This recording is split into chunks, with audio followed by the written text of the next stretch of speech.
आप सभी को नमस्कार। दोस्तों, इसके पहले आप हमारे चैनल ज्ञानकोश एजुकेशन पर आप बहुत सारा वीडियोज़ हिंदी साहित्य के इतिहास से संबंधित, हिंदी गद्य की विधाओं से संबंधित बहुत सारे वीडियोज़ पढ़ चुके होंगे। आज से हम लोग प्रैक्टिस सेट हल करेंगे, क्योंकि इधर आगामी अगस्त में टीजीटी पीजीटी का एग्ज़ाम होने जा रहा है, तो हम सोच रहे हैं कि प्रैक्टिस सेट हल करवा दिया जाए। तो अब हम लोग 10 टीजीटी का और 10 पीजीटी का, ये 20 प्रैक्टिस सेट हम लोग हल करेंगे। इससे हम सभी लोगों का कॉन्फिडेंस भी बनेगा कि हम लोग 125 क्वेश्चन में कुल कितना क्वेश्चन हल कर पा रहे हैं, और हर एक पार्ट से यहाँ क्वेश्चन भी आपको मिल जाएगा। ठीक है ना? तो आइए आज से हम लोग प्रैक्टिस सेट 1 शुरू करते हैं। इसी तरह से आप मेरे इस चैनल को अगर आप सब्सक्राइब कर देंगे, लाइक और शेयर करते रहेंगे, तो आपको हर एक प्रैक्टिस सेट का वीडियो का नोटिफिकेशन आपको मिलता रहेगा, क्योंकि अब मैं कंटिन्यू प्रैक्टिस सेट में हल करवाऊंगा। ठीक है, आइए देखते हैं। इस प्रैक्टिस सेट 1 का पहला क्वेश्चन क्या कह रहा है? पहला क्वेश्चन है कि बालिका गच्छन्ति अस्म का अनुवाद, हिंदी अनुवाद क्या है? ठीक है ना? बालिका गच्छन्ति अस्म का हिंदी अनुवाद क्या है? बालिका जाएगी, बालिका जाती होगी, बालिका जा रही थी, या फिर बालिका जा रही है। तो दोस्तों सही विकल्प आपका हो जाएगा डी, बालिका जा रही है। आप जो है इस वीडियो को जब देखेंगे तो खुद एक अपना नोट्स तैयार करेंगे कि आपका कुल कितना क्वेश्चन सही हो रहा है। ठीक है ना? इससे पता चलेगा कि मतलब आपका तैयारी का लेवल क्या है, और हमें कमेंट करके अवश्य बताएंगे कि आपका इस प्रैक्टिस सेट में कुल कितना क्वेश्चन सही हुआ है। ठीक है, चलिए आइए हम दूसरा क्वेश्चन देख लेते हैं। सर्वस्य रूप है किसका है? चतुर्थी का है, पंचमी का है, षष्ठी का है, या फिर सप्तमी का है? तो दोस्तों सही विकल्प आपका हो जाएगा सी, षष्ठी का है। ठीक है, तीसरा देखिए, इनमें से भास की कृति है, भास की कृति में कौन है? बाल भारत, बालचरित, नैषाचरित, या फिर नागानंद? तो दोस्तों सही विकल्प आपका हो जाएगा 3 का बी, बालचरित। ठीक है, चौथा देख लिया जाए। चौथा क्या है? उपाय वही जो सही होता है जिसका लोहा विरोधी भी माने, इसके लिए लोकोक्ति है। कौन सी लोकोक्ति है आपको ये बताना है। आधा तीतर आधा बटेर, चमत्कार को नमस्कार, जादू है जो जो सबके सिर चढ़कर बोले, या इनमें से कोई नहीं? तो 4 का आपका सी विकल्प हो जाएगा, जादू वही जो सिर चढ़कर बोले। ठीक है, आइए पांचवा देख लिया जाए। अंत्यज शब्द का सही अर्थ है, अंत्य शब्द का सही अर्थ आपको बताना है। जो जन्म से अपंग हो, जो जन्म के उपरांत त्याग दिया गया हो, जिसका जन्म निम्न यानी अछूत वर्ग में हुआ हो, या जो जन्म से कुरूप हो। तो 5 का दोस्तों आपका हो जाएगा सी, जिसका जन्म निम्न या अछूत वर्ग में हुआ हो। छठवां देख लिया जाए। उसने खा लिया होगा, छठवां, उसने खा लिया होगा विस्मयवाचक, प्रश्नवाचक, आज्ञावाचक, संदेहवाचक क्या है? तो खा लिया होगा, जाहिर सी बात है इसमें संदेह हो रहा है, तो संदेहवाचक हो जाएगा। ठीक है ना? सातवां देख लिया जाए। गौरव का विलोम है, गौरव का विलोम शब्द क्या होगा आपको ये बताना है। सौष्ठव, अपमान, पल्लव, या फिर लाघव? तो आपका हो जाएगा डी, लाघव, क्योंकि गौरव का मतलब होता है सम्मान का बढ़ना, और लाघव का मतलब होता है छोटा होना। तो लाघव का मतलब होता है संक्षेपीकरण से मतलब है, तो इसलिए गौरव का हो जाएगा लाघव। ठीक है, आइए आठवां देख लिया जाए। शाखा मृग शब्द का पर्यायवाची है, शाखा मृग शब्द का पर्यायवाची आपको बताना है। क्या है? हिरण है, वानर है, तोता है, या फिर भंवरा है? तो दोस्तों सही विकल्प आपका हो जाएगा 8 का बी, वानर। नौवां देख लिया जाए। प्रत्युत्पन्न शब्द में प्रयुक्त उपसर्ग क्या होगा आपको ये बताना है। प्रत्युत्पन्न में कौन सा उपसर्ग है आपको ये बताना है। प्र, प्रति, प्रत्यु, या फिर प्रत्युत? तो सही विकल्प आपका हो जाएगा बी, यानी प्रतिधन उत्पन्न होगा। प्रत्युत्पन्न का संधि विच्छेद अगर करेंगे तो प्रतिधन उत्पन्न होगा। ठीक है, आइए 10वां देख लीजिए। अत्यधिक का संधि विच्छेद क्या है? अत्यधिक, अत्यधिक का संधि विच्छेद क्या है? अत्याधिक, अत्यधिक, अति अधिक, या फिर अत्यधिक? तो आपका 10 का सी हो जाएगा अति धन अधिक होता है अत्यधिक का संधि विच्छेद। ठीक है, आइए हम लोग अगला देखते हैं 11वां क्वेश्चन। 11वां क्वेश्चन क्या कह रहा है कि कौन सा शब्द पुल्लिंग है, कौन सा शब्द आपका पुल्लिंग है, आपको ये बताना है। ताला, बेल, माला या फिर सैया में कौन सा शब्द आपका पुल्लिंग है। तो दोस्तों सही विकल्प आपका हो जाएगा ए, ताला क्या है, पुल्लिंग है।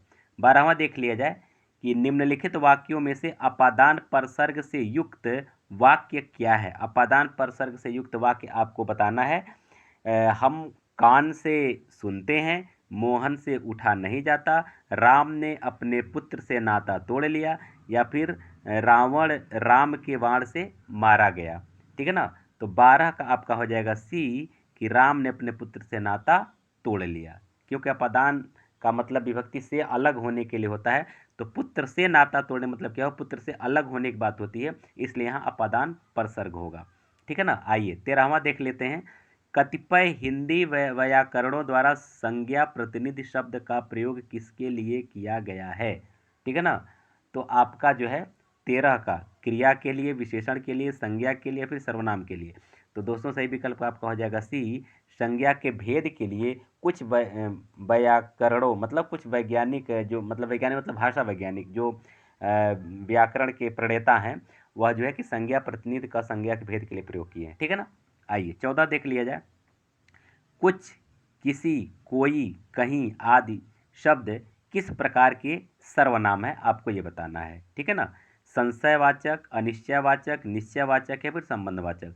तो आप समझ सकते हैं कि कुछ, कोई यहाँ निश्चित नहीं हो रहा है, कुछ है, कहीं है, कोई है, तो इसका मतलब ये हुआ अनिश्चयवाचक हो जाएगा। ठीक है। आइए 15 देख लिया जाए। संज्ञा पदबंध बताने वाला वाक्य कौन सा है। संज्ञा पदबंध बताने वाला वाक्य आपको बताना है। चाँद से भी प्यारा मुखड़ा, घर से होकर जाऊंगा, दैव का मारा वह, रात को पहरा देने वाला। तो दोस्तों सही विकल्प आपका हो जाएगा रात को पहरा देने वाला, क्योंकि रात को पहरा देने वाला अर्थात कोई संज्ञा है, कोई व्यक्ति है, कोई पुलिस है, कोई चौकीदार है, कोई तो है।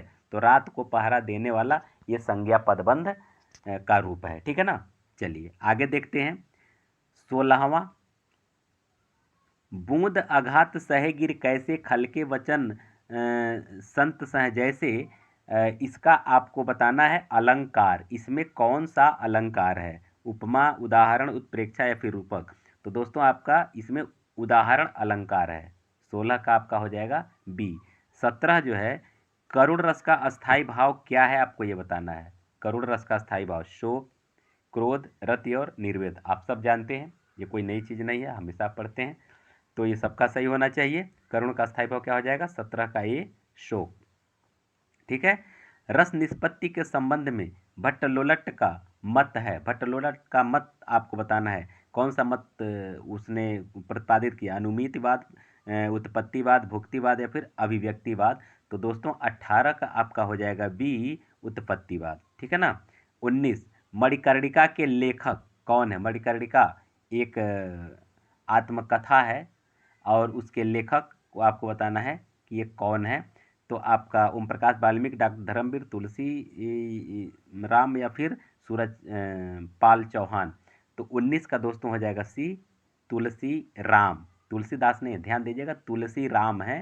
ठीक है ना। मणिकर्णिका की जो है कि लेखक हैं। ठीक है ना। आइए हम लोग 20 देखते हैं। 20वां क्वेश्चन क्या कह रहा है। 20वां क्वेश्चन कह रहा है महावीर प्रसाद द्विवेदी और नवजागरण के लेखक हैं, कौन है, आपको ये बताना है। रामविलास शर्मा, नामवर सिंह, डॉक्टर नगेंद्र या फिर नंदुलारी वाजपेयी।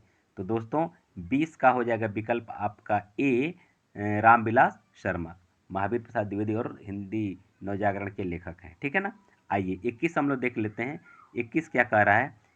21 कह रहा है साहित्यालोचन किसका लिखा हुआ समीक्षात्मक ग्रंथ है। साहित्यालोचन आपको बताना है। ये रामचंद्र शुक्ल का है, श्याम सुंदर दास का है, गुलाब राय का है, फिर महावीर प्रसाद द्विवेदी का है। तो 21 का दोस्तों आपका हो जाएगा बी, श्याम सुंदर दास। 22 देख लिया जाए। हिंदी नाटक का हिंदी नाटक उद्भव और विकास के लेखक कौन है, आपको अब ये बताना है। डॉक्टर दशरथ ओझा, आचार्य हजारी प्रसाद द्विवेदी, राजेंद्र अवस्थी या फिर इनमें से कोई नहीं। तो दोस्तों 22 का हो जाएगा ए, डॉक्टर दशरथ ओझा। आइए 23 देख लेते हैं। अशोक के फूल किस प्रकार का निबंध है? अशोक के फूल किस प्रकार का निबंध है? वैचारिक निबंध है, प्रकृति परक निबंध है, भावनात्मक निबंध है, फिर ललित निबंध है? तो दोस्तों 23 का आपका है डी, ललित निबंध है। ठीक है ना।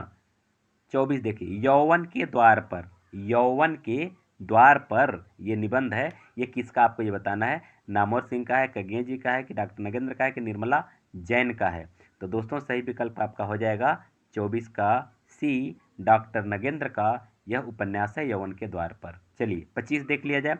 अर्धनारीश्वर निबंध संग्रह के रचनाकार का नाम आपको बताना है। अर्धनारीश्वर निबंध संग्रह आप इसको जानते हैं, भली भांति आप इसको जानते हैं। शांति प्रिय द्विवेदी हैं, रामधारी सिंह दिनकर है, गे जी हैं, फिर वासुदेव शरण अग्रवाल हैं। तो दोस्तों 25 का आपका हो जाएगा बी, रामधारी सिंह दिनकर। आइए 26 देख लिया जाए। हिंदी का ऐसा कौन सा निबंधकार है जिसके ध्यान में लिखते समय वाण और दंडी रहा करते थे? ठीक है ना। अब आपको ये बताना है 26 का। रामचंद्र शुक्ल, महावीर प्रसाद द्विवेदी, गोविंद नारायण मिश्र या फिर चंद्रधर शर्मा गुलेरी? तो दोस्तों सही विकल्प आपका हो जाएगा 26 का सी, गोविंद नारायण मिश्र। 27 देख लिया। संस्कृत के 4 अध्याय, संस्कृत के 4 अध्याय किसकी रचना है? बहुत प्रसिद्ध रचना है और आप सब जानते भी हैं। अज्ञेय का है, मुक्तिबोध का है, जयशंकर प्रसाद का है, फिर दिनकर जी का है? तो 27 का दोस्तों आपका हो जाएगा डी, दिनकर जी का है। ठीक है ना। वैर क्रोध का अचार या मुरब्बा है, यह कथन किस निबंधकार का है? 28 आपको बताना है। हजारी प्रसाद द्विवेदी का है, महावीर प्रसाद द्विवेदी का है, या फिर रामचंद्र शुक्ल का है, फिर श्याम सुंदर दास जी का है? तो 28 का दोस्तों सही विकल्प आपका हो जाएगा सी, रामचंद्र शुक्ल का। 29 देख लिया जाए। 29, ठिठुरता हुआ गणतंत्र किसकी रचना है? ठिठुरता हुआ गणतंत्र किसकी रचना है? भगवती चरण वर्मा का, शरद जोशी का, या फिर हरिशंकर परसाई का, या फिर हजारी प्रसाद द्विवेदी का? तो दोस्तों 29 का आपका हो जाएगा सी, हरिशंकर परसाई का। ठीक है ना। आइए 30 देख लिया जाए। नीलम देश की राजकन्या किस विधा की रचना है? नीलम देश की राजकन्या किस विधा की रचना? उपन्यास है, कहानी, एकांकी, फिर आत्मकथा है? तो दोस्तों सही विकल्प आप हो जाए 30 का बी, क्या है? कहानी है। ठीक है। आइए हम लोग 31 देखते हैं। 31 नंबर का क्वेश्चन हम लोग देख लेते हैं क्या कह रहा है। 31 नंबर का क्वेश्चन कह रहा है कि मुंशी धनपत राय को प्रेमचंद नाम से सुशोभित करने वाले व्यक्ति का नाम क्या है? यानी कौन जो इनको धनपत, बहुत इंपॉर्टेंट प्रश्न है दोस्तों, यह इनको प्रेमचंद मुंशी प्रेमचंद नाम धनपत राय को किसने दिया, उस व्यक्ति का नाम आपको बताना है। ये अक्सर पूछता है और बहुत इंपॉर्टेंट है। ठीक है ना, आप इसको ध्यान रखिएगा। मुंशी दया नारायण, मुंशी अजायब लाल, मुंशी देवनारायण, या इनमें से कोई नहीं? तो थोड़ा सा दोस्तों धुंधला दिख रहा होगा, लेकिन आप मेरे शब्द पे ध्यान देंगे। पहला है मुंशी दया नारायण, बी है मुंशी अजायब लाल, सी है मुंशी देव नारायण, और डी है इनमें से कोई नहीं। तो दोस्तों 31 का ए है मुंशी दया नारायण, जो है मुंशी धनपत राय को, यानी कि प्रेमचंद नाम जो है धनपत राय को इन्होंने ही दिया था, और प्रेमचंद के नाम से विश्वविख्यात हो गए। 32 देख लिया जाए। भोला राम का जीव व्यंग्य के लेखक कौन है? आपको ये बताना है। भोला राम का जीव व्यंग्य के लेखक कौन है? 32, हरिशंकर परसाई, ज्ञान वाजपेयी, राम गोपाल, या फिर श्रीलाल शुक्ल? तो ये दोस्तों ए है हरिशंकर परसाई। ठीक है ना। 33 देख लिया जाए। कामरेड का कोट कहानी के लेखक आपको बताना कौन है? कामरेड का कोट विनोद कुमार शुक्ल, अखिलेश ज्ञानरंजन, या फिर सृंजय, संजय नहीं देखिएगा, सृंजय है। ठीक है ना। तो ये 33 का आपका हो जाएगा डी, सृंजय, यही इसका उत्तर हो जाएगा। कामरेड का कोट कहानी इन्हीं का है। सफ़ेद कौवा कहानी के लेखिका कौन है? आपको 34 का बताना है। सफ़ेद कौवा कहानी के लेखक या लेखिका कौन है? मंजुल भगत, रमेश बत्रा, मृदुला गर्ग, या फिर सुरेंद्र तिवारी? तो दोस्तों 34 का आपका हो जाएगा ए, मंजुल भगत। ठीक है ना। आइए 35 देख लेते हैं। आरंभिक हिंदी कहानी, आरंभिक हिंदी कहानी प्लेग की चुड़ैल के लेखक कौन थे? आपको ये बताना है। ठीक है ना। तो आपका 35 का जो विकल्प है भगवान दास, किशोरी लाल गोस्वामी, बंग महिला, या फिर गिरिजा दत्त वाजपेयी? तो दोस्तों 35 का आपका विकल्प हो जाएगा ए, भगवान दास। ठीक है ना। आइए 36 देख लिया जाए। 36, ननकू सिंह किस कहानी के पात्र हैं? कहानी का पात्र जब पूछता है तो क्वेश्चन बहुत गलत होता है दोस्तों, ध्यान रखिएगा, इसको बहुत इंपॉर्टेंट है। ननकू सिंह किस कहानी के पात्र हैं? आपको ये ध्यान देना, ननकू सिंह किस कहानी के पात्र हैं? दो बांके, शरणागत, खेल या फिर गुंडा। तो दोस्तों गुंडा, गुंडा जो है कि ये कहानी के जो है कि ये पात्र हैं ननकू सिंह, ठीक है ना। 37 आइए देख लेते हैं। 37 आरंभिक हिंदी कहानी दुलाई वाली का रचनाकार कौन है। दुलाई वाली जो कहानी है, जो पहली कहानी हिंदी का आरंभिक कहानी मानी जाती है, पहली नहीं आरंभिक कहानी मानी जाती है, तो ये कौन है। किशोरीलाल गोस्वामी, गिरिजादत्त वाजपेयी, भगवान दास या फिर बंग महिला। तो आपका हो जाएगा 37 का डी, बंग महिला, ठीक है ना। आइए 38 देख लिया जाए। अंधेर है दस्यु फिर भी मैं तुमसे प्रेम करती हूँ, यह पंक्ति प्रसाद की किस कहानी से है। ऐसे क्वेश्चन आते हैं, बहुत फंसता है दोस्तों, ध्यान रखिएगा, इसको कन्फर्म कर लीजिए कहीं कोई दिक्कत ना हो। अंधेर है दस्यु फिर भी मैं तुमसे प्रेम करती है पंक्ति यह प्रसाद की किस कहानी का, आकाशदीप का, पुरस्कार का, गुंडा का, फिर सालवती का। तो दोस्तों 38 का आपका है ए, आकाशदीप का ये पंक्ति है, ठीक है। 39 देख लिया जाए क्या कहता है। घीसू और माधव किस कहानी के पात्र हैं। घीसू और माधव, एल्बम, परीक्षा, शरणदाता या फिर कफन। तो 39 का दोस्तों हो जाएगा डी, कफन, ठीक है ना। 40 देख लिया जाए। उसने कहा था, उसने कहा था कहानी के लेखक कौन है, ठीक है ना। आपको ये बताना है जयशंकर प्रसाद, रामवृक्ष बेनीपुरी, चंद्र शर्मा गुलेरिया फिर वृंदालाल वर्मा। तो दोस्तों आप इसका उत्तर जानते होंगे, भली भांति जानते होंगे, और सही उत्तर आपका वही हो जाएगा जो आप जानते हैं, चंद्र शर्मा गुलेरी। चलिए 41 देख लिया जाए। रुकोगी नहीं राधिका की उपन्यासकार कौन है। दीप्ति खंडेवाल, राजी सेठ, उषा प्रेमदा या फिर मंजुल भगत। तो दोस्तों सही विकल्प क्या हो जाएगा आपको ये बताना है। तो 41 का हो जाएगा डी, उषा प्रेमदा की ये रचना है रुकोगी नहीं राधिका। आइए 42 देख लेते हैं हम लोग। 42 क्या कह रहा है। 42 कह रहा है नागफनी का देश किस काल की रचना। आपको ये बताना नागफनी देश किस काल की, आधुनिक काल का, भक्ति काल का, रीत काल का, फिर आदिकाल का। तो दोस्तों नागफनी का देश जो है आधुनिक काल की जो है कि ये रचना है। चाक उपन्यास की लेखिका आपको बताना है 43। चाक उपन्यास की लेखिका कौन है। तो मैत्रेयी पुष्पा, मृदुला गर्ग, रमणिका गुप्ता या फिर प्रभा केथान। तो 43 का आपका हो जाएगा ए, मैत्रेयी पुष्पा। 44 देख लीजिए। गोबर गणेश किस लेखक का उपन्यास है। गोबर गणेश किस लेखक का उपन्यास है। प्रेमचंद, विनोद कुमार शुक्ल, रामदेव शुक्ल या फिर रमेश चंद्र शाह। तो आपका यही विकल्प हो जाएगा रमेश चंद्र शाह, डी, ठीक है ना।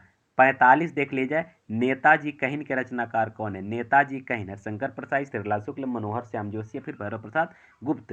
तो दोस्तों इसका सही विकल्प हो जाएगा सी, मनोहर श्याम जोशी। 46 देख लिया जाए। एक पति के नोट्स के उपन्यास के लेखक कौन है। एक पति के नोट्स, गिरिराज किशोर, महेंद्र भल्ला, गोविंद मिश्र या फिर राजीव सेठ। तो दोस्तों 46 का आपका हो जाएगा बी, महेंद्र भल्ला। 47 देख लिया जाए। 47 क्या कह रहा है। वह पथबंधु था उपन्यास के लेखक हैं। वह पथबंधु था उपन्यास के लेखक कौन, आपको ये बताना है। नरेश मेहता, प्रभाकर माचवे, भैरव प्रसाद गुप्त, फिर रांगे राघव। तो दोस्तों सही विकल्प का आपका हो जाएगा ए, नरेश मेहता। गोदान उपन्यास है कैसा है। गोदान उपन्यास यथार्थवादी, आदर्शोन्मुखी यथार्थवादी, आदर्शवादी या फिर यथार्थोन्मुखी आदर्शवादी। तो 48 का दोस्तों आपका है बी, आदर्शोन्मुख यथार्थवादी। कहीं कहीं यथार्थवादी भी आता है दोस्तों, लेकिन आदर्शोन्मुख यथार्थवादी ये सटीक लगता है क्योंकि उसमें एक आदर्श की भी स्थापना की गई है और यथार्थ पर आधारित है भी। तो ये विकल्प सही लग रहा है क्योंकि कई बार आप पढ़े भी होंगे कि कहीं कहीं यथार्थवादी भी देता है, ठीक है। चलिए आपका 49 नंबर का जो क्वेश्चन है, राही मासूम रजा द्वारा लिखित रचित उपन्यास नहीं है। राही मासूम रजा का एक उपन्यास है जिसमें नहीं, आपको ये बताना है। तो टोपी शुक्ला, दिल एक सादा कागज, कटरा भी आरजू या फिर समरसेस। तो 49 का आपका है सी, यानी कि यही उपन्यास जो उनका नहीं है, समरशेष नहीं है, ठीक है ना। आइए 50 देख लिया जाए। प्रेमचंद का जन्म कब और कहाँ हुआ था। 31 जुलाई 1980 को बनारस के से 4 किलोमीटर दूर लमही नामक गांव में हुआ था। तो आपका हो जाएगा 50 का, यही आपका विकल्प भी हो जाएगा 50 का ए, ठीक है ना, ये आपका विकल्प हो जाएगा। उनका जन्म 31 जुलाई 1880 को बनारस से 4 मील दूर लमही नामक गाँव में हुआ था। आइए 51 देख लिया जाए। 51 नंबर का क्वेश्चन हम लोग देख लेते हैं। गोदान का कौन सा पात्र प्रेमचंद के प्रगतिशील विचारों का वाहक माना जाता है, ठीक है ना। कौन सा पात्र है आपको ये बताना है। तो होरी, मिस्टर खन्ना, प्रोफेसर मेहता, फिर ओंकार नाथ। तो 51 का हो जाएगा सी। प्रोफेसर मेहता जो है वह प्रेमचंद के प्रगतिशील विचारों के वाहक माने जाते हैं। 51 हो गया। आइए हम लोग 52 देख लेते हैं। 52 नंबर का क्वेश्चन क्या कर रहा है?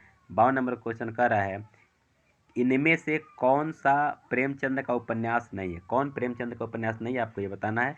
गोदान, रंगभूमि, गबन और बाणभट्ट की आत्मकथा। तो दोस्तों क्लियर है कि बाणभट्ट की आत्मकथा इनका नहीं, हजारी प्रसाद द्विवेदी जी का है। ठीक है ना। आइए 53 हम लोग देख लेते हैं। तमस उपन्यास की प्रमुख समस्या क्या है? तमस उपन्यास की प्रमुख समस्या आपको बताना है क्या है। मन किस समस्या को उजागर किया गया? सांस्कृतिक विघटन, सामाजिक विषमता, गरीबी या फिर सांप्रदायिक वैमनस्य। तो दोस्तों सही बात है, सांप्रदायिक वैमनस्यता का वर्णन इसमें किया गया है। तो विकल्प आपका हो जाएगा डी। सेवा सदन कब प्रकाशित हुआ था? 54 नंबर के क्वेश्चन देख लीजिए। सेवा सदन का प्रकाशन वर्ष आपको बताना है 1907, 1918, 1920 या फिर 1934। तो दोस्तों 54 का आपका हो जाएगा बी, 1918।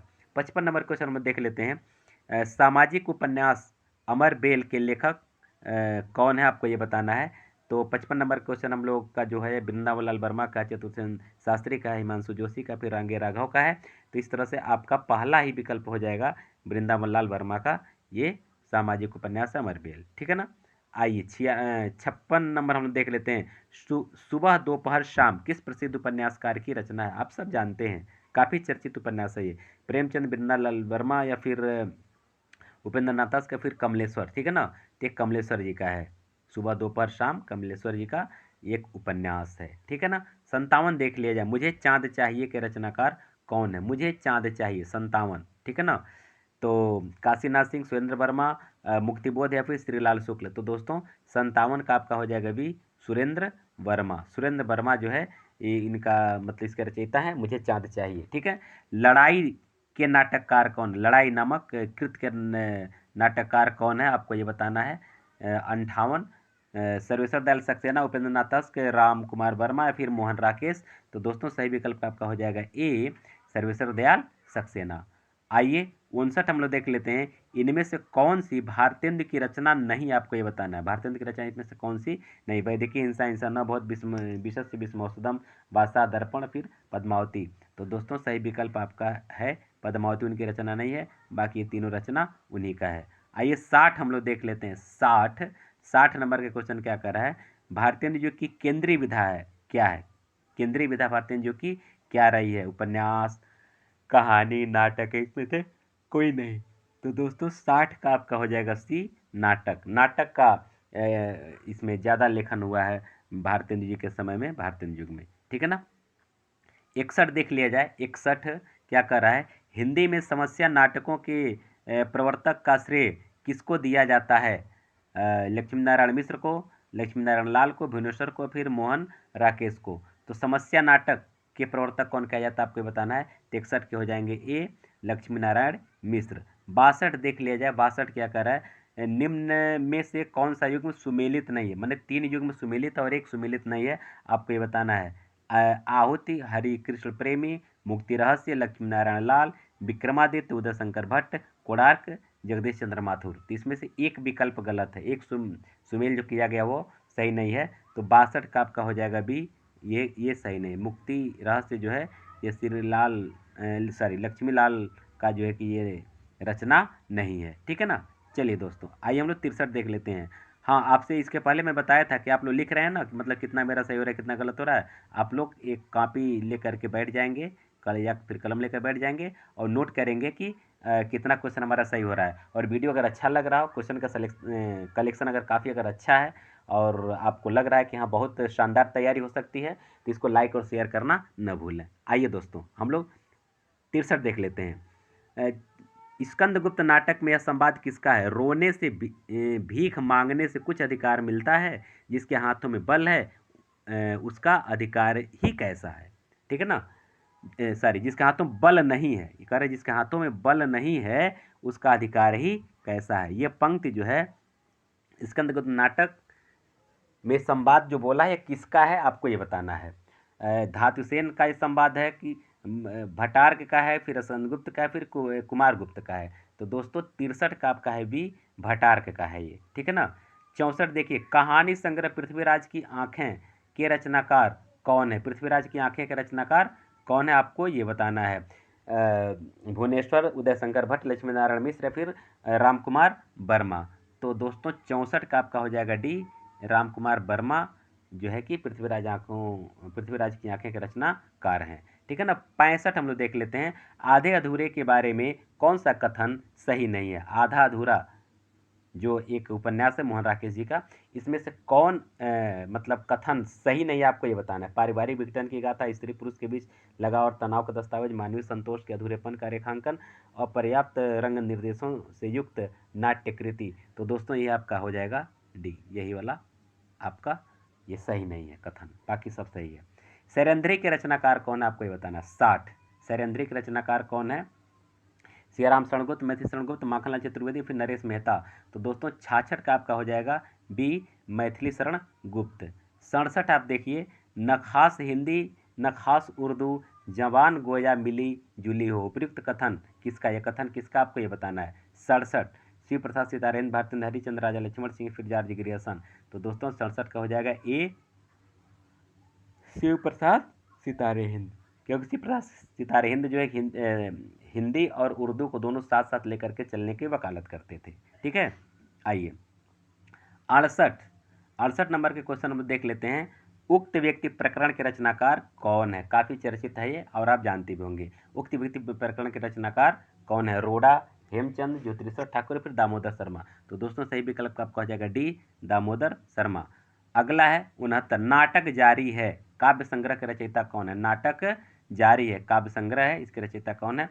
श्रीकांत वर्मा, चंद्रकांत देवताले, धूमिल या फिर लीलाधर जगुड़ी। तो दोस्तों सही विकल्प आपका हो जाएगा लीलाधर जगुड़ी, 69 का डी। आइए 70 हम लोग देख लेते हैं। अपनी केवल धार काव्य संग्रह के रचनाकार कौन है? अपनी केवल धार, केदारनाथ अग्रवाल, केदारनाथ सिंह, सर्वेश्वर दयाल सक्सेना या फिर अरुण कमल। तो दोस्तों 70 का यही सही है, अरुण कमल यानी कि डी। आइए 71 हम लोग देख लेते हैं। 71 नए इलाके में किसकी काव्य कृति है? नए इलाके में किसकी काव्य कृति? आपको ये बताना है। बोधिसत्व का है या फिर विनोद कुमार शुक्ल का है या फिर ये उदय प्रकाश है। थोड़ा यहाँ कटा हुआ है दोस्तों, ये उदय प्रकाश है। ठीक है ना। उदय प्रकाश या फिर अरुण कमल। तो दोस्तों सही विकल्प आपका हो जाएगा डी, अरुण कमल। ठीक है ना।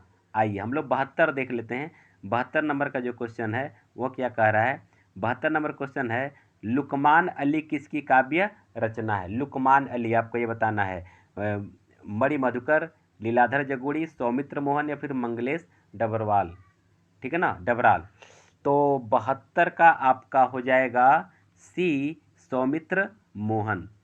72 का आपका हो जाएगा सी, सौमित्र मोहन। ठीक है ना। आइए 73 देख लेते हैं। नई कविता नाम किसके द्वारा दिया गया? नई कविता नाम किसके द्वारा दिया गया? अज्ञे जी के द्वारा, मुक्तिबुद्ध जी के द्वारा, मलेश के द्वारा, फिर शमशेद बहादुर सिंह जी के द्वारा। तो 73 का आपका हो जाएगा ए, हीरानंद सच्चिदानंद वत्सायन अज्ञे, सच्चिदानंद हीरानंद वत्सायन अज्ञे का जो है कि ये दिया गया नाम है। ठीक है ना। 74 हम लोग देख लेते हैं। लघु मानव की धारणा किसकी प्रवृत्तिगत विशेषता है? लघु मानव की धारणा नई कविता की, दलित विमर्श की, प्रगतिवाद की, फिर छायावाद की। तो दोस्तों 74 का आपका हो जाएगा ए, नई कविता की। 75 ये उपमान मैले हो गए देवता, इन प्रतीकों के कर गए कूच, कभी वासन अधिक घिरने से मुलम्मा छूट जाता है। उपयुक्त पंक्तियां निम्नलिखित में से किस कवि की है? आपको ये बताना है।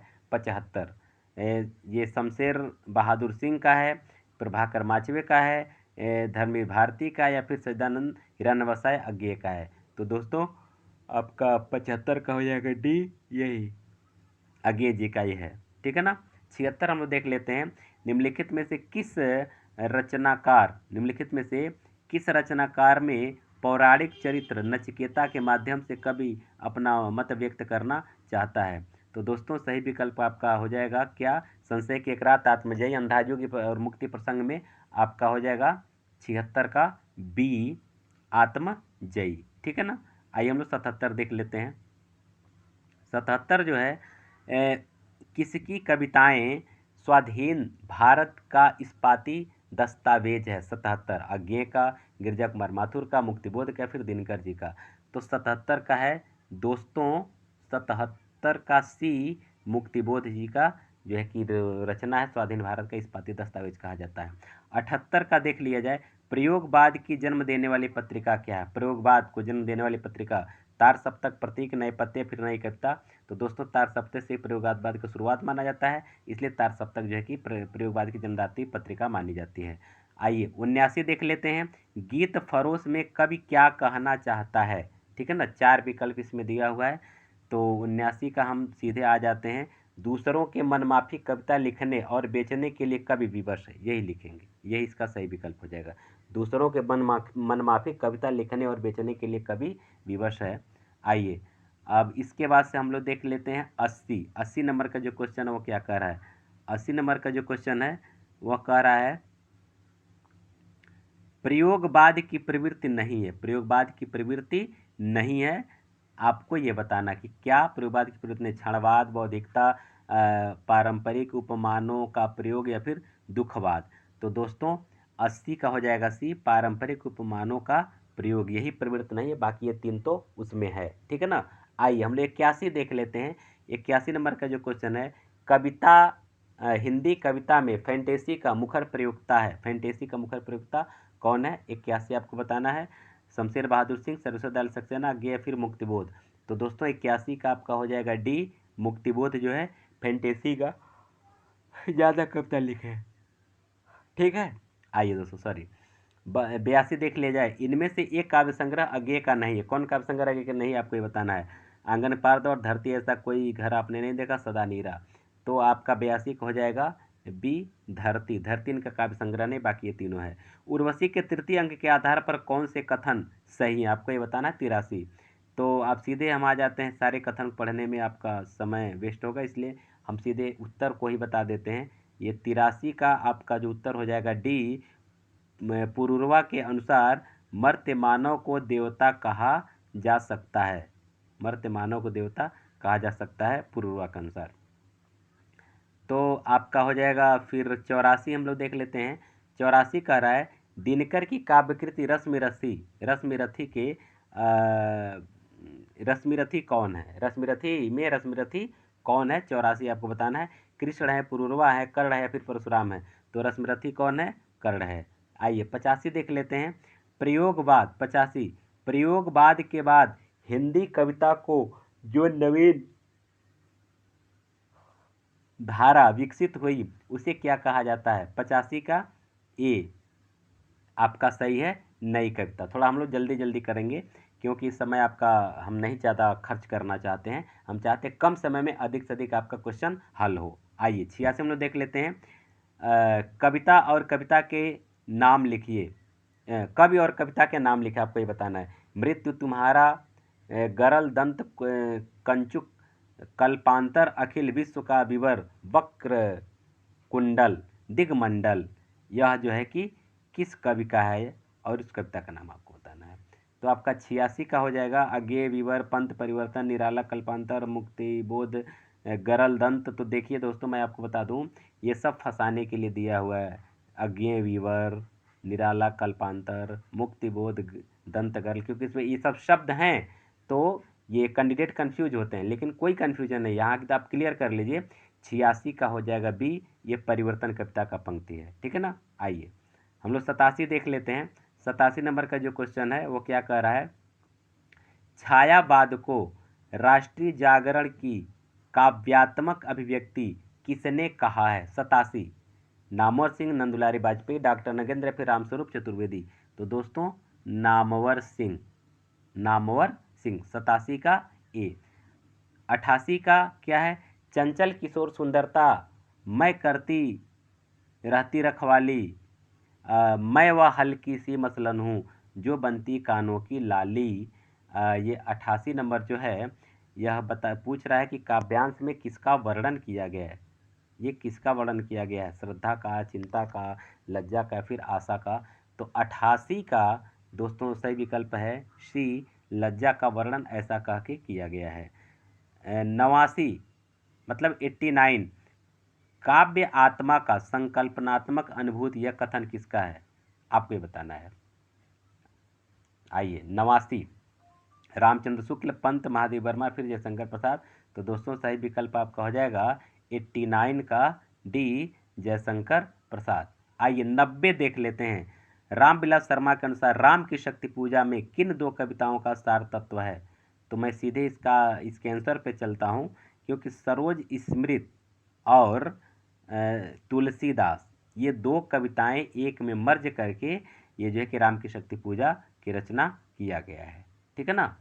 तो इसका हो जाएगा आपका डी। 90 का क्या हो जाएगा? डी। आइए 91 हम लोग देख लेते हैं।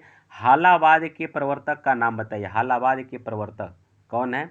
नरेंद्र शर्मा, रामेश्वर शुक्ल, अंचल, जगदीश गुप्त, फिर हरिवंश राय बच्चन। तो दोस्तों 91 का हो जाएगा डी हरिवंश राय बच्चन। 92 देख लिया जाए।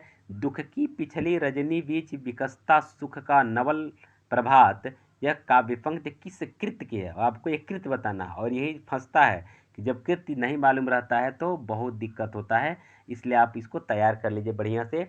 92 है चांद का मुटेढ़ा, साकेत, कामायनी, फिर यामा। तो दोस्तों 92 का आपका सही विकल्प है सी कामायनी। ठीक है ना। 93 परमात्मा की छाया आत्मा में और आत्मा की छाया परमात्मा में पड़ने पर छायावाद की सृष्टि होती है, यह कथन किसका है? आपको ये बताना है। तो 93 का सीधे 4 विकल्प दिया हुआ, डॉक्टर नगेंद्र, डॉक्टर रामविलास शर्मा, आचार्य रामचंद्र शुक्ल, या फिर डॉक्टर रामकुमार वर्मा। तो दोस्तों सही विकल्प है आपका डॉक्टर रामकुमार वर्मा। 94 देख लिया जाए। मानव अथवा प्रकृति का सूक्ष्म किंतु व्यक्ति सौंदर्य में आध्यात्मिक छाया का भान, मेरे विचार से छायावाद की एक सर्वमान्य व्याख्या हो सकती है, यह कथन किसका है? 94। तो इसमें जो विकल्प दिया हुआ है दोस्तों, सुमित्रा नंदन पंत, डॉक्टर नगेंद्र नंद दुलारी वाजपेयी और नामवर सिंह। तो आपका जो है कि ये सही विकल्प कौन हो जाएगा? 94 का। 94 का आपका विकल्प हो जाएगा सी नंद दुलारे वाजपेयी। 95 देख लिया जाए। निम्न में से कौन से युग्म सही है? इसमें एक ही सही है, बाकी 3 गलत है, तो आपको ये बताना है। तो 96 देख लिया जाए, नहीं 95 है, 1 मिनट, हाँ 95। 95 देख लिया जाए तो विष्णु प्रिया खंड काव्य, सिद्धराज खंड काव्य, साकेत महाकाव्य और जय भारत मुक्त काव्य। तो दोस्तों सही ये है साकेत महाकाव्य। ठीक है ना। चलिए आइए हम लोग देखते हैं 96। 96 क्या कह रहा है? सॉरी, इस क्वेश्चन के बाद फिर से देख लीजिए। निम्नलिखित में कौन से युग्म सही हैं? तो इसका विकल्प नीचे कूट दिया हुआ है। ठीक है ना। कूट जो दिया हुआ है इसके हिसाब से इसका उत्तर करना पड़ेगा। तो सी का मतलब ये हो गया कि कूट सी कह रहा है कि 1, 2 और 3 ये तीनों सही है। 1, 2 और 3 माने विष्णु प्रिया खंड काव्य है, सिद्धिराज भी खंड काव्य है, साकेत महाकाव्य है, और ये जय भारत जो है ये मुक्तक काव्य नहीं है बल्कि भी खंड काव्य, इसलिए गलत है। तो आपका मतलब वो 1, 2, 3 ये सब सही है। आइए हम लोग देख लेते हैं 96 नंबर का क्वेश्चन। हिंदी व्याकरण की शुद्धता और सफाई का प्रवर्तक किसे माना जाता है? 96 हजारी प्रसाद द्विवेदी, जयशंकर प्रसाद, भारतेंद्र हरिश्चंद्र, फिर महावीर प्रसाद द्विवेदी। तो 96 का है डी महावीर प्रसाद द्विवेदी। ठीक है ना। 96 का डी महावीर प्रसाद द्विवेदी ये आपका सही विकल्प हो जाएगा। 97 देख लिया जाए। श्रीधर पाठक द्वारा रचित नहीं है। क्या श्रीधर पाठक द्वारा रचित नहीं है? वैदेही वनवास, विधवा बाल विधवा, जार्ज वंदना, या फिर भारतोत्थान। तो आपका सही विकल्प क्या हो जाएगा? सही विकल्प है 97 का ए वैदेही वनवास, इनकी रचना नहीं है, बाकी ये तीनों है। ठीक है। आइए 98 देख लिया जाए। आधुनिक काल के साहित्य की सबसे बड़ी विशेषता क्या? 98। तो मैं सीधे आपको विकल्प की ओर लेकर के चलता हूँ। तो 98 का जो सही विकल्प है वह बी है, गद्य को साहित्य के सशक्त माध्यम के रूप में प्रतिष्ठित करना। आइए 98 हो गया। 99 देख लिया जाए। वे पूर्वीपन की परवाह न करके अपने वैश्वाड़े की ग्राम्य कहावतें और शब्द भी बेधड़क रख दिया करते थे। शुक्ल जी की इन पंक्तियों का संबंध किससे, मन कौन ऐसा कथन कहे हैं? भारतेंद्र जी, बालकृष्ण भट्ट, प्रेमघंज, या फिर प्रताप नारायण मिश्र। तो 99 का दोस्तों है डी प्रताप नारायण मिश्र। क्या है 99 का डी, प्रताप नारायण मिश्र। 100 नंबर का क्वेश्चन वो देख लेते हैं। 100 नंबर का क्वेश्चन, ऐसो जो मैं जानतो की जय हैं तू विषय के संग, ऐ रे मन मोरे हाथ पाए तेरे तोर तो, यह किसका कथन है। 100 नंबर का, देवभूषण, मतिराम या फिर चिंतामणि। तो दोस्तों सही विकल्प है 100 का ए, देव। 100 का ए, देव। ठीक है ना। आइए अब हम लोग 101 नंबर का क्वेश्चन देख लेते हैं।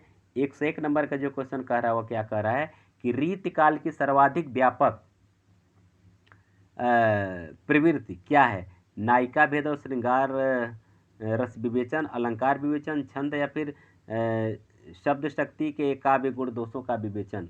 तो 101 का दोस्तों ये सही है, नायिका भेद और श्रृंगार रस विवेचन। अब आइए 102 नंबर का देख लेते हैं। 102, सुजान चरित के रचयिता कौन है। 102 सुजान चरित, घनानंद, बोधा, सूदन और मतिराम।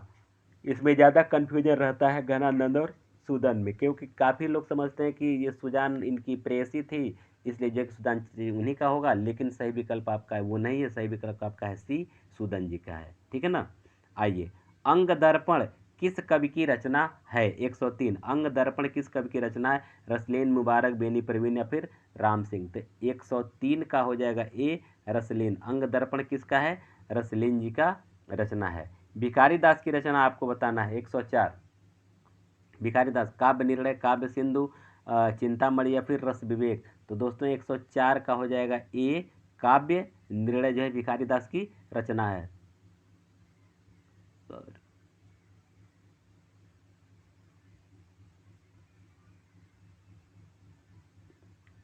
हाँ देखिए, भिखारी दास की रचना है ये। आइए 105 वाला देख लेते हैं हम लोग। 105, कीने हूँ कोरिक जतन अब कही काढ़े कौन, मो मनमोहन रूप मिली पानी मैं को लौन। ये जो है कि इस दोहे का संबंध में क्या सही है आपको ये बताना है। इस दोहे के संबंध में क्या सही है आपको ये बताना है। तो आइए इसको देख लिया जाए। सीधे हम लोग विकल्प की तरफ चलते हैं। 105 का सीधे हम विकल्प की तरफ आपको लेकर के चलते हैं। कोरिक का अर्थ है कचोटना। ठीक है ना, ये कोरिक का अर्थ है कचोटना। यही जो है इस दोहे का संबंध है। 105 का डी। ठीक है, नहीं सॉरी, ये डी ये है, कूट इसमें दिया हुआ है। डी आपका है, एक मिनट, आपका ये है डी। ए और बी का मतलब ये हो गया कि आपका ये इसमें नायिका का कृष्ण के प्रति अनन्य प्रेम व्यंजित है, और फिर बी नायिका के मन में, मन रूपी सरोवर में कृष्ण का लावण्य पानी में नमक की तरह घुल गया है। तो ये दोनों, यानी कि ये दोनों ये सही है।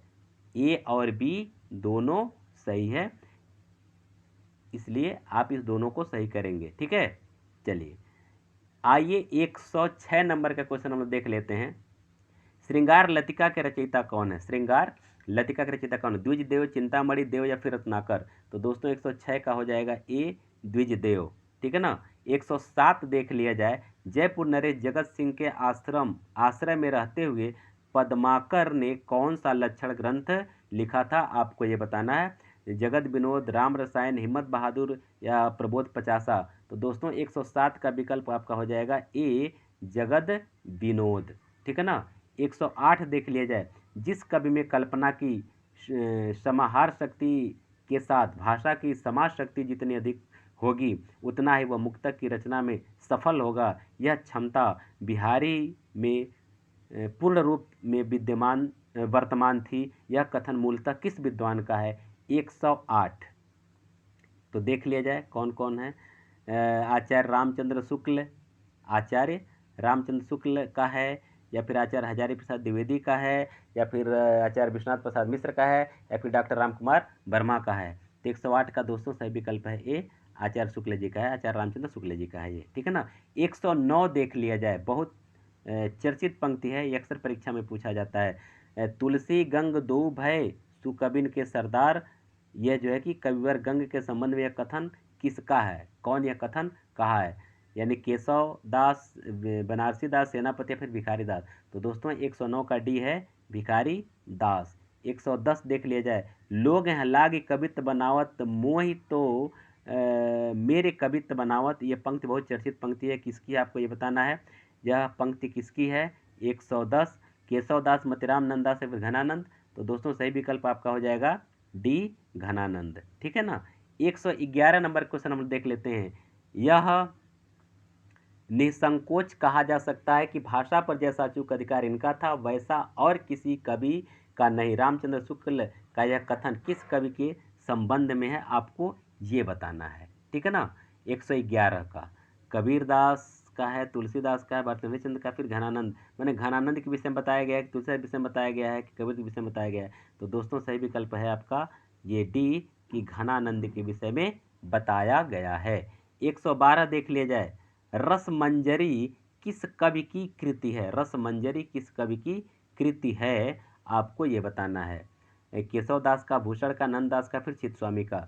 तो दोस्तों 112 का है सी नंददास का। 113 देख ले जाए, हिंदू मग पर पाँव न राखेव का जो बहुते हिंदी भाखेव, यह अक्सर पूछा जाता है, टीजीटी पीजीटी में कई बार पूछा जा चुका है, इस क्वेश्चन को बार बार रिपीट किया जाता है, ध्यान रखिएगा।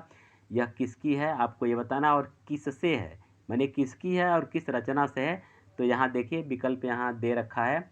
113 नंबर का जो क्वेश्चन, नूर मोहम्मद के इंद्रावती, उस्मान चित्रावतली, नूर मोहम्मद अनुराग बांसुरी, फिर कासिम शाह, हंस जवाहिर। तो दोस्तों 113 का है आपका सी नूर मोहम्मद का अनुराग बांसुरी, ठीक है ना। 114 देख लिया जाए, इनमें से ज्ञानाश्रय शाखा का संत कवि नहीं है, ज्ञानाश्रय शाखा का संत कवि कौन नहीं, मलुकदास, धर्मदास, रैदास, फिर परमानंद दास। तो दोस्तों 114 का हो जाएगा डी परमानंद दास। 115 क्या है, ज्ञानदीप के रचयिता का नाम बताना आपको, ज्ञानदीप के रचयिता का नाम आपको बताना, मंझन, कुतुबन, उस्मान या शेख नबी में कौन है। तो 115 का है आपका डी शेख नबी, ज्ञानदीप के रचयिता कौन है, शेख नबी हैं। 116 देख लिया जाए, तात्विक दृष्टि से न तो हम इन्हें कबीर को पूरे अद्वैतवादी कह सकते हैं और न एकेश्वरवादी, कबीर से संबंधित यह विचार किसका है, आपको ये बताना है। 116 हजारी प्रसाद द्विवेदी, माता रामचंद्र शुक्ल, राहुल संकीर्तन, फिर माता प्रसाद गुप्त। तो आपका सही विकल्प हो जाएगा 116 का भी, ये रामचंद्र शुक्ल जी का है, ठीक है ना। आइए 117 हम लोग देख लेते हैं। 117 नंबर का क्वेश्चन क्या कर रहा है, दशरथ सुत तिहुलोक बखाना, राम नाम का मरम है आना। इन पंक्तियों के माध्यम से कबीर क्या कहना चाहते थे, मैं राम नाम का मर्म जानता हूँ, ये सही है, या फिर मेरे राम नाम का मर्म कुछ और है, ये सही है, या राम के पुत्र दशरथ का वर्णन तीनों लोकों में होता है, ये सही है, या फिर दशरथ पुत्र राम की महिमा अपरंपार है, ये सही है। तो दोस्तों 117 नंबर का जो क्वेश्चन है आपका है बी, मेरे राम नाम का मर्म कुछ और है, इसका मतलब ये हुआ, ठीक है ना। 18 का देख लिया जाए, कबीर परिचय के रचनाकार कौन है, कबीर परिचय, नाभादास, अनंतदास, धर्मदास या फिर श्याम सुंदर दास। तो 118 का आपका हो जाएगा विकल्प बी अनंत दास। 119 देख लिया जाए, रामानुजाचार्य ने किस दर्शन का प्रतिपादन किया, रामानंद दास ने किस दर्शन का प्रतिपादन किया, अद्वैतवाद, शुद्धाद्वैतवाद, विशिष्टाद्वैतवाद, फिर द्वैतवाद। तो 119 का आपका विकल्प हो जाएगा सी विशिष्टाद्वैतवाद। 120 देख लिया जाए, गद्य पद्य मिश्रित चंपू काव्य है, क्या है, गद्य पद्य मिश्रित चंपू काव्य कौन है, बड़ा रत्नाकर, उक्त व्यक्ति प्रकरण, राउरबेल या फिर स्थूलभद्र राज। तो दोस्तों 120 का हो जाएगा आपका सी गद्य पद्य मिश्रित चंपू काव्य। 121 देख लिया जाए, 121 क्या कह रहा है, पृथ्वीराज किसके प्रति अनुरक्त था, यह आपको बताना है, पद्मिनी, कमलिनी, संयोगिता, फिर रामचंद्रिका, सॉरी चंद्रिका। तो फिर 121 का आपका हो जाएगा सी संयोगिता, संयोगिता के प्रति पृथ्वीराज आसक्त थे। आइए अगला देख लीजिए, भाषा की कसौटी पर यदि ग्रंथ को कसते हैं और भी निराश होना पड़ता है क्योंकि वह बिल्कुल बेठिकाने हैं, उन्हें व्याकरण आदि का कोई व्यवस्था नहीं, आचार्य शुक्ल का उक्त कथन किस ग्रंथ के संदर्भ में है। 122 पृथ्वीराज रासो के संदर्भ में, बीसलदेव के संबंध में, या फिर अमीर रासो के संबंध में, फिर कुमार रासो के संबंध में। तो दोस्तों 122 का है ए, पृथ्वीराज रासो के संबंध में उपरोक्त कथन है। 123 अपभ्रंश शब्द का प्रयोग सर्वप्रथम किसने किया था? अपभ्रंश शब्द का प्रयोग सर्वप्रथम किसने किया था, आपको ये बताना है। भरत मुनि, पतंजलि, राजशेखर या फिर भामा। तो दोस्तों सही विकल्प आपका है बी, पतंजलि जो है अपभ्रंश शब्द का प्रयोग सर्वप्रथम किया था। ठीक है ना। 24 क्या कह रहा है? सूची ए में अंकित नामों सूची बी के अंकित नाम साहित्य इतिहास के साथ सुमेलित कीजिए। तो आपको सुमेलित करना है कि कौन किसका नाम दिया हुआ था 124। तो आइए सुमेलित कर ही लिया जाए। तो सिद्ध सामंत काल जो है कि राहुल संकीर्त्यान ने कहा है। चारण काल जो है कि ये जॉर्ज ग्रियर्सन ने कहा है। प्रारंभिक काल जो है मिश्र बंधु ने कहा है। और आदि काल जो है हजारी प्रसाद द्विवेदी ने कहा है। ठीक है ना। तो इस तरह से आपका विकल्प नंबर हो जाएगा सी। 1 का 4 मतलब सिद्ध सामंत काल राहुल संकीर्त्यायन, ठीक है ना। और 2 का 3 यानी चारण काल जॉर्ज ग्रियर्सन, 3 का 2 यानी प्रारंभिक काल मिश्र बंधु, और 4 का 1 आदि काल जो है हजारी प्रसाद द्विवेदी। तो इस तरह से 25वां नंबर क्वेश्चन में देख लेते हैं। और अंतिम क्वेश्चन आप आज का है, रामचंद्र शुक्ल का हिंदी साहित्य का इतिहास मूलतः किस कृति की भूमिका के रूप में लिखा गया है? ये अक्सर पूछा जाता है। हिंदी कोविद रत्नमाला, या फिर हिंदी शब्द सागर, या फिर हिंदी विश्वकोश, या फिर धर्मशास्त्र का इतिहास। तो दोस्तों काफ़ी चर्चित प्रश्न, काफ़ी चर्चित ये रचना हिंदी शब्द सागर की भूमिका के रूप में हिंदी साहित्य का इतिहास आचार्य रामचंद्र शुक्ल ने लिखा था। तो दोस्तों अब आपको ये बताना है कि कमेंट करके आप बताएंगे कि 125 क्वेश्चन में आपका कुल कितना क्वेश्चन सही हुआ है। और इससे ये पता चलेगा कि आपका कॉन्फिडेंस कितना अच्छा है, बन रहा है। और ज़्यादा अगर गलती हो रहा है तब भी कोई चिंता की बात नहीं है। सबसे बड़ी बात है कि अभी हमको पता तो चल गया कि हमारी तैयारी किस लेवल की, हमें कितनी और तैयारी करनी है। और जब गलती हो करके क्वेश्चन सही होता है तो बहुत मज़ा आता है, बहुत मज़ा आता है दोस्तों। आप तो जानते ही हैं, ठीक है ना। तो इसी तरह से आप मेरे साथ बने रहिए और मैं लगातार प्रैक्टिस सेट आपसे करवाता रहूँगा। और निस्संदेह यह परीक्षा जो अगस्त में होने जा रहा है, इस परीक्षा को क्रैक कर लेना है, हम लोगों को ले ही लेना है और ये मुट्ठी बांध लेना है। दोस्तों आप लोग अब तक हमारे साथ जुड़े रहे, इसके लिए आप सभी बधाई के पात्र हैं। आप सबको जय हिंद, बहुत बहुत धन्यवाद।